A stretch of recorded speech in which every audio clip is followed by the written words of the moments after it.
পটুয়াখালীর কুয়াকাটা বঙ্গোপসাগর সংলগ্ন লেম্বুর বন এলাকা থেকে ৪ লক্ষ পিস ইয়াবা সহ ১৬ জন মাদক পাচারকারী এবং এ কাজে ব্যবহৃত একটি মাছ ধরার ট্রলার সহ তাদেরকে আটক করা হয়েছে।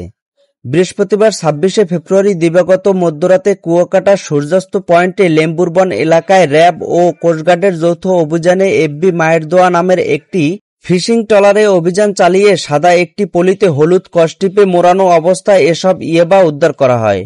কোস্টগার্ড সূত্রে জানা যায়, গোপন সংবাদের ভিত্তিতে কোস্টগার্ড ও র্যাবের যৌথ অভিযান পরিচালনা করে তাদের আটক করে এফবি মায়ের দোয়া নামে একটি ফিশিং ট্রলারে অভিযান চালিয়ে ১ লাখ পিস ইয়াবা এবং সমুদ্র মোহনায় অভিযান চালিয়ে পরিত্যক্ত অবস্থায় আরও ৩ লাখ পিস ইয়াবা উদ্ধার এবং পাচার কাজে সহায়তাকারী ১৬ জন পাচারকারীকে আটক করা হয়।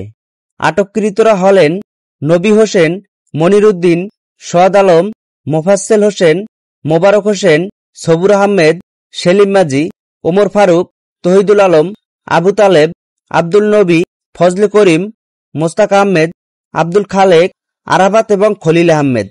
কোস্টগার্ড দক্ষিণ জোনের হৃদয় staff officer electrical lieutenant commander Mohammad Tanvir Azbal সাংবাদিকদের সামনে ব্রিফ করে বলেন, সারা দেশে স্বরাষ্ট্র মন্ত্রণালয়ের কর্তৃক যৌথ বাহিনীর অভিযান ডেভিল হ্যান্ডের অপারেশনের অংশ হিসেবে এ অভিযান পরিচালনা করে কুয়াকাটা সংলগ্ন বঙ্গোপসাগরের মোহনায় এবং লেম্বুর বন এলাকায় অভিযান পরিচালনা করে তাদের আটক করা হয়। এ সময় ট্রলার থেকে ১ লাখ এবং পরিত্যক্ত অবস্থায় ৩ লাখ পিস ইয়াবা উদ্ধার করা হয়।